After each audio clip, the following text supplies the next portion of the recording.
7 अगस्त 2020 के दिन air India express की फ्लाइट 1344 कैलिकट एयरपोर्ट पर बारिश और तूफान के बीच लैंड करने की कोशिश करती है और रनवे की तरफ बढ़ते प्लेन का विंडशील्ड वाइपर काम नहीं कर रहा होता है। कुछ ही वक्त में ये प्लेन क्रैश कर जाता है। The Air India passenger jet skidding off the runway, breaking apart. लेकिन जब इसकी इन्वेस्टिगेशन शुरू होती है तो उसमें भैया वाइपर के अलावा पायलट का नॉन प्रिस्क्राइब्ड दवाइयां खरीदना, एयरलाइन कंपनी की नेग्लिजेंस और कई दूसरे पहलू भी सामने आते हैं। तो क्या हुआ था इस क्रैश के दौरान, आइए जानने की कोशिश करते हैं हमारी आज की इस वीडियो में।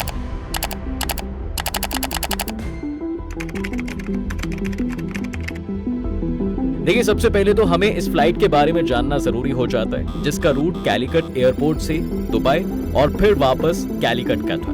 देखिए, कैलिकट या कोरिकोड एयरपोर्ट काफी यूनिक एयरपोर्ट है क्योंकि ये एक टेबल टॉप एयरपोर्ट है जो एक हाइट पर बना हुआ है। इसी वजह से इस एयरपोर्ट पर लैंडिंग करना मुश्किल था और फर्स्ट ऑफिसर्स को यहाँ पर लैंड करने की परमिशन नहीं थी, तो सिर्फ फ्लाइट का कैप्टन ही लैंड कर सकता था। फ्लाइट के क्रू मेंबर्स की बात करें तो इसमें सबसे पहले तो कैप्टन दीपक साठे और फर्स्ट ऑफिसर अखिलेश कुमार थे और 4 फ्लाइट अटेंडेंट्स थे। कैप्टन साठे ने इससे पहले 27 बार इस एयरपोर्ट पर सक्सेसफुली लैंड किया था और उनके पास बोइंग 737 उड़ाने में 10,000 फ्लाइंग आवर्स का एक्सपीरियंस भी था। जिस दिन ये एक्सीडेंट हुआ उसके अगले दिन कैप्टन साठे को स्टैंड बाय पर रखा जाना था और उनकी कोई फ्लाइट नहीं थी। लेकिन जब वो एयरपोर्ट पर रिपोर्ट करते हैं तो उन्हें बताया जाता है कि उनके स्टैंड बाय को कैंसिल कर दिया गया है और अब उन्हें अगले दिन भी फ्लाइट ऑपरेट करनी है। इसमें उन्हें ये भी बताया जाता है कि क्योंकि उस दिन यानी 7 तारीख को वो 2 फ्लाइट्स उड़ा रहे हैं, इसलिए ये स्टैंड बाय वाली फ्लाइट के टाइमिंग को उनके रेस्ट के लिए थोड़ा डिले कर दिया गया है। लेकिन इस सिचुएशन की वजह से अब साठे के मन में ये बात भी आ गई थी कि आज की फ्लाइट्स में जितना डिले होगा वो सारा डिले कल सुबह की फ्लाइट वालों को भी झेलना पड़ेगा। इस घटना में और भी कई चीजें थी जो गलत थी, जैसे कि कैप्टन साठे जिन्हें रिसेंटली टाइप 2 डायबिटीज में डायग्नोस किया गया था और वो कुछ महीने के लिए फ्लाई नहीं कर पाए थे। इसके बाद उन्होंने एविएशन अप्रूव्ड मेडिसिन्स खाना शुरू कर दी, जिसके बाद उन्हें दोबारा से फ्लाइंग की परमिशन दे दी गई। लेकिन फिर कुछ ही वक्त बाद साठे ने अपनी बीमारी के लिए आयुर्वेदिक और दूसरी नॉन अप्रूव्ड दवाइयां भी खानी शुरू कर दी, जिसके बारे में एयरलाइन को कोई भी जानकारी नहीं दी गई। इस तरह की दवाइयों का एक major side effect blood sugar का लो होना, जो आगे एक फैक्टर बनेगा। सबसे पहली फ्लाइट कैलिकट से दुबई की थी जो ठीक रही, लेकिन क्रू की वजह से रिटर्न फ्लाइट में कुछ देरी हो रही थी और ये साफ देखा जा सकता था कि कैप्टन इससे बहुत खुश नहीं है। फ्लाइट प्रिपरेशन के दौरान उन्होंने देखा कि कोरिकोड का वेदर नॉर्मल नहीं है, वहां तेज हवाएं और थंडर स्टॉर्म्स रिपोर्ट किए गए हैं, जिस वजह से उन्होंने अपने साथ एक्स्ट्रा फ्यूल कैरी किया और दूसरी फ्लाइट भी टेक ऑफ कर गई। अब फ्लाइट यूं तो नॉर्मली प्रोसीड करती रही, लेकिन जब कोरिकोड एयरपोर्ट पास आ गया था तब इस चैलेंजिंग वेदर में अलग से कोई प्री लैंडिंग कैलकुलेशंस नहीं की गई और भैया कैप्टन को अपनी एबिलिटी पर भरोसा था। अब इसके अलावा जो दूसरी पॉसिबिलिटी इग्नोर की गई वो रनवे चेंज की थी। मुमकिन था कि इस तरह के मौसम में एयर ट्रैफिक कंट्रोल से किसी सेफर रनवे पर लैंड करने की मांग की जा सकती थी, लेकिन ऐसा कुछ भी नहीं किया गया और वो 14 नॉट्स की हवाओं के बीच में रनवे 28 की तरफ आगे बढ़ते जा रहे थे। नीचे आते हुए वो लगातार एयर ट्रैफिक कंट्रोल से स्टॉर्म सेल्स की जानकारी लगातार ले रहे थे ताकि उन्हें अवॉइड किया जा सके और इससे पता चलता है कि उस दिन उनके ऊपर एक स्टैंडर्ड दिन से ज्यादा वर्कलोड था। इसका एक दूसरा एग्जाम्पल तब मिलता है जब लैंडिंग के दौरान क्रू मेंबर्स पैसेंजर्स को सीट बेल्ट पहनने के लिए बोलना भूल जाता है। इसके बाद जब फ्लाइट नीचे की तरफ आ रही होती है तब कैप्टन अपने को पायलट फर्स्ट ऑफिसर से विंडशील्ड वाइपर पर नजर रखने के लिए कहते हैं, जिससे ये पता चलता है कि कैप्टन साठे को ये बात पता थी कि विंडशील्ड वाइपर में कुछ ना कुछ प्रॉब्लम तो है। एविएशन रूल्स के हिसाब से अगर प्लेन में छोटी सी भी प्रॉब्लम है तो उसे रिपोर्ट किया जाना जरूरी है, लेकिन पिछले पायलट ने इसे रिपोर्ट नहीं किया था और बस साठे को बता दिया था। अब इसके बाद जब पायलट्स को रनवे लाइट्स दिखनी शुरू हो जाती है तो कैप्टन अपने फर्स्ट ऑफिसर को वाइपर ऑन करने के लिए कहता है, लेकिन 27 सेकंड्स तक सही से ऑपरेट करने के बाद कैप्टन की साइड का वाइपर काम करना बंद कर देता है और ये सिर्फ 1881 फीट की ऊंचाई पर हो रहा है। जी हाँ, ध्यान रखिएगा, ये एक बहुत बड़ा रिस्क था, क्योंकि इतनी रेनफॉल के बीच में अगर विजिबिलिटी भी कॉम्प्रोमाइज हो जाएगी तो लैंड करना मुश्किल हो जाएगा। पायलट्स ने कुछ देर अपना नीचे की तरफ डिसेंट जारी रखा, लेकिन जब वो सेटिस्फाई नहीं हुआ तो वो लैंड करने के बजाय वापस हवा में चले गए और एयर ट्रैफिक कंट्रोल से उन्होंने संपर्क किया। एटीसी ने पूछा कि क्यों वो वापस चले गए, तो उन्होंने खराब वेदर को कारण बताया। इसके बाद प्लेन फिर से 10,000 फीट की ऊंचाई पर उड़ने लगा और अब क्योंकि प्लेन का वाइपर खराब है, इसलिए सारे एविएशन रूल्स यही कहते हैं कि उन्हें खराब वेदर में लैंड करने की परमिशन नहीं है, बल्कि इस समय उन्हें किसी पास के एयरपोर्ट की तरफ चले जाना चाहिए था जहां पर मौसम बेहतर है। लेकिन क्योंकि अभी भी उन्होंने वाइपर को रिपोर्ट नहीं किया था, इसलिए वो फिर से अपने दूसरे लैंडिंग अटेम्प्ट की तैयारी शुरू कर देते हैं। इसी बीच एयरपोर्ट पर एयर इंडिया की फ्लाइट 425 भी अब उड़ने के लिए बिल्कुल तैयार हो रही थी और वो एटीसी से कांटेक्ट करके पूछते हैं कि क्या वो रनवे 10 से टेक ऑफ कर सकते हैं, क्योंकि वहां पहुंचने में उन्हें कम ट्रैवल करना पड़ेगा। और एटीसी उनकी बात मानकर रनवे 10 को एक्टिव रनवे बना देता है और यही बात वो फ्लाइट 1344 को भी बताते हैं जो अपनी लैंडिंग की तैयारी में। अब पायलट्स चाहते तो इस रिक्वेस्ट को रिफ्यूज करके रनवे 28 पर ही लैंडिंग मांग सकते थे, क्योंकि रनवे 28 ज्यादा बड़ा था, लेकिन यहाँ पर भी पायलट्स ने कुछ नहीं कहा और रनवे 10 के लिए हामी भर दी। ये सभी चीजें अब धीरे धीरे क्रू को भी अफेक्ट करने लगी थी, क्योंकि खराब मौसम की वजह से लैंडिंग में डिले हो रहा था और पायलट इस प्लेन को जल्द से जल्द लैंड करवाना चाहता था, जिस वजह से वो बहुत से दूसरे साइंस को इग्नोर करते चले गए। इस समय प्लेन में 30 मिनट का फ्यूल अवेलेबल था, जो कि उन्हें एक अच्छा टाइम दे सकता था जिसमें वो पूरी तरह से प्लान करके लैंड कर सकते हैं। लेकिन वो सब कुछ जल्दबाजी में करने लगे थे और उन्होंने ना ही विंड स्पीड को कंसीडर किया और ना ही कीले रनवे को। ऐसा भी नहीं है कि पायलट्स को ये पता नहीं था कि इस तरह की अप्रोच डेंजरस है, क्योंकि उन्होंने लैंडिंग के समय फ्लैप 40 लैंडिंग अप्रोच की जगह फ्लैप 30 लैंडिंग अप्रोच यूज करने का फैसला लिया था। लेकिन उन्होंने ऑटो ब्रेक्स को मैक्सिमम करने की बजाय कम सेटिंग पर ही रखा और इसके बाद उन्होंने एटीसी से आगे बढ़ने का अप्रूवल मांगा। एक बार फिर नीचे की तरफ जाते हुए वो विंडशील्ड वाइपर को ऑन करने की कोशिश करते हैं। इस बार वाइपर काम भी करने लगता है, लेकिन उसकी स्पीड बहुत ही स्लो होती है। इसके कुछ सेकंड्स बाद ही एटीसी उन्हें इन्फॉर्म करता है कि वो लैंडिंग के लिए क्लियर्ड है और अब 2:09 पर एयरक्राफ्ट स्टेबलाइज हो जाता है और रनवे से सिर्फ 693 फीट पर आकर वो नीचे की तरफ आने लगता है। जब एयरक्राफ्ट 500 फीट की ऊंचाई पर होता है तो कैप्टन ऑटो पायलट को डिसेबल करता है, लेकिन ऑटो थ्रॉटल को बंद नहीं करता, जबकि नॉर्मली दोनों को साथ ही डिस्कनेक्ट किया जाता है। इसके बाद कैप्टन प्लेन के डिसेंट रेट को 750 फीट पर मिनट से बढ़ाकर 1500 फीट पर मिनट कर देता है, जिससे लेकर फर्स्ट ऑफिसर वार्न भी करता है और इस वार्निंग के बाद वो उसे वापस 750 फीट पर मिनट कर देता है। कैप्टन ऐसा इसलिए कर रहा था क्योंकि वो जल्दी से लैंड करना चाहता था, लेकिन इससे हुआ ये कि वो जिस स्लोप से नीचे जा रहे थे अब वो उससे और भी तेजी से नीचे जाने लगे और उसके बाद इस पाथ को करेक्ट करने के लिए वो जब थोड़ा ऊपर आने लगे तो उन्होंने फिर अपने पाथ को मिस कर दिया और वो ज्यादा ऊपर चले गए। इसके बाद प्लेन रनवे 10 पर 92 फीट के ऑल्टीट्यूड पर एंटर करता है, जो कि एक्सेप्टेबल रेंज के अंडर ही है।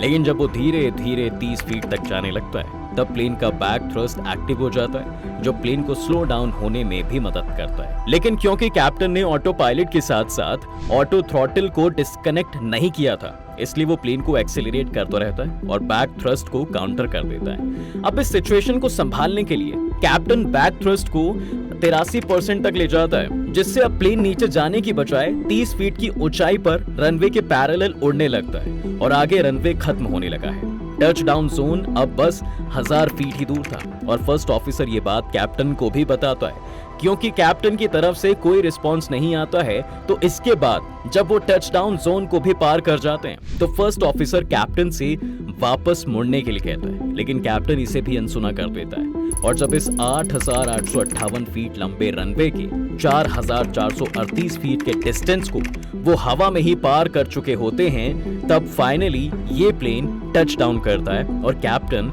मैक्स मैनुअल ब्रेक्स को एंगेज कर देता है। वो ऑटो थ्रॉटल के कारण बड़े थ्रस्ट को भी मैनुअली रिवर्स कर देता है, लेकिन इस बीच मैनुअल ब्रेक्स पर से उसका प्रेशर रिलीज हो जाता है, जिसके कारण प्लेन फिर से मूव करने लगता है। और इस बार जब वो दोबारा ब्रेक्स अप्लाई करने की कोशिश करता है तो तब तक काफी देर हो चुकी होती है, क्योंकि इसके 7 सेकंड बाद ही रनवे खत्म हो जाता है और वो 60 नॉट्स की स्पीड के साथ रनवे से बाहर निकल जाते हैं और अब प्लेन की स्पीड बढ़ते हुए 84 नॉट्स तक पहुंच जाती है और फाइनली ये उस टेबल टॉप पॉइंट की एज से गिर जाते हैं। प्लेन का कॉकपिट का हिस्सा जमीन को पहले छूता है, जिस वजह से दोनों पायलट्स की मौत हो जाती है और उनके साथ साथ 19 पैसेंजर्स भी इसमें अपनी जान गंवा देते हैं। इसके कुछ समय बाद रेस्क्यू टीम्स और लोकल वॉलंटियर्स यहां पर पहुंचते हैं, जो देखते हैं कि प्लेन के 3 टुकड़े हो चुके हैं। इसके साथ साथ विंग्स की तरफ से काफी फ्यूल भी लीक हुआ था, लेकिन अच्छी बात ये थी कि प्लेन में आग नहीं लगी।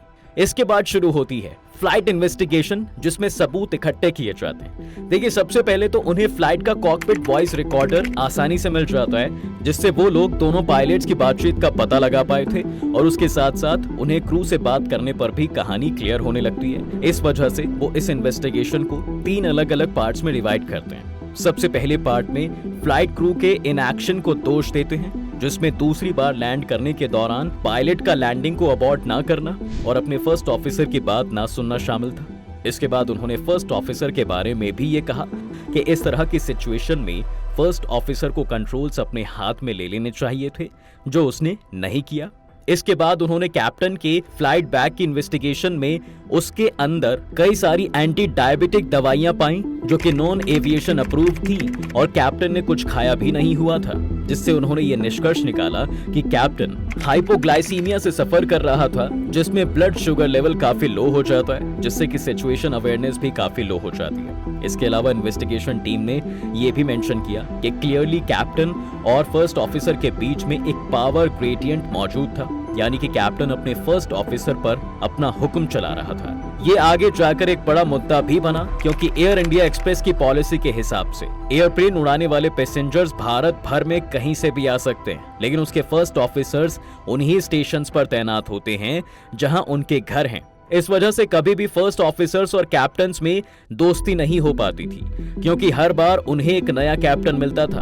अब ऐसा भी नहीं है कि ये प्रॉब्लम पहले एयर इंडिया के सामने नहीं आई थी, क्योंकि साल 2010 में भी मैंगलोर एयरपोर्ट पर कुछ इसी तरह का हादसा हुआ था, जिसमें यही पावर ग्रेडियंट रिस्पॉन्सिबल था। इसके बाद दूसरा रीजन जो इस रिपोर्ट में हमें मिलता है, वो है कंपनी के कल्चर से जुड़ा हुआ, क्योंकि उन्हें पता चला कि उनके ज्यादातर पायलट्स को इस तरह की सिचुएशंस को हैंडल करने के लिए कोई अलग से ट्रेनिंग दी ही नहीं गई है, और 2010 के मैंगलोर क्रैश के बाद भी इसमें कोई चेंज नहीं आया था।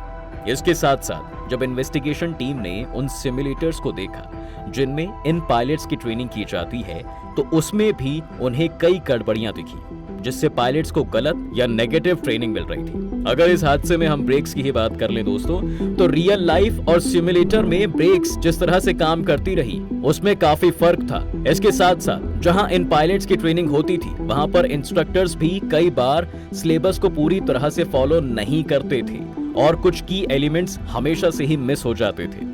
इसके अलावा पायलट्स के पास ऑपरेशनल परफॉर्मेंस टूल्स भी नहीं थे, जो कि किसी आईपैड की तरह होते हैं और उनमें कॉम्प्लेक्स कैलकुलेशंस और दूसरी चीजें आसानी से की जा सकती हैं। और अगर उन पायलट्स के पास ये टूल्स होते तो मुमकिन था कि वो अपनी थियरीज को मैथमेटिकली टेस्ट जरूर करते। जो आखिरी जिम्मेदारी यहाँ पर बनती है वो एयरपोर्ट की भी है। सबसे पहली चीज जो एयरपोर्ट के साथ गलत पाई गई वो था विंड मेजरिंग इक्विपमेंट, जो कई महीनों से अनरिलायबल था और उसे सही से कैलिब्रेट भी नहीं किया गया था, जिसका मतलब है कि जब एटीसी फ्लाइट को विंड स्पीड की इंफॉर्मेशन दे रहा था तो वो गलत इंफॉर्मेशन थी, जिसने पुअर डिसीजन मेकिंग की तरफ कंट्रीब्यूट किया। रनवे की मेंटेनेंस पर भी सवाल उठाए गए और उनका स्टैंडर्ड से छोटा होना और रनवे पर प्रॉपर सेंटर लाइन लाइटिंग का ना होना भी एक फैक्टर बना। इस इन्वेस्टिगेशन के बाद इन सभी चीजों को करेक्ट कर लिया गया था। साथ ही रिपोर्ट में 39 सेफ्टी रिकमेंडेशंस भी दी गई थी। इस पूरी इन्वेस्टिगेशन में जो सबसे इंटरेस्टिंग चीज थी वो ये थी कि विंडशील्ड वाइपर के खराब होने से ये पूरी कहानी खत्म हुई थी, लेकिन उसे इस घटना का सबसे कम जिम्मेदार ठहराया गया।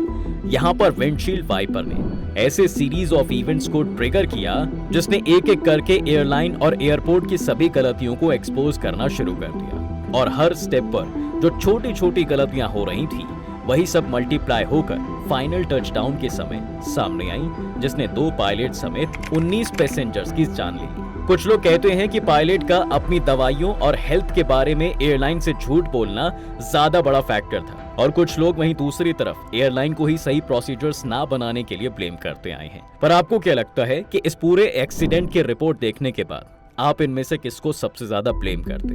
अपनी राय हमें कमेंट सेक्शन में लिखकर जरूर बताइएगा। उम्मीद है आपको आज के इस वीडियो में काफी कुछ नया मिला होगा। अगर आपको ये वीडियो पसंद आया है तो वीडियो को लाइक करें, और अगर आप इस चैनल पर नए हैं तो जाने से पहले चैनल को सब्सक्राइब करना बिल्कुल ना भूलें।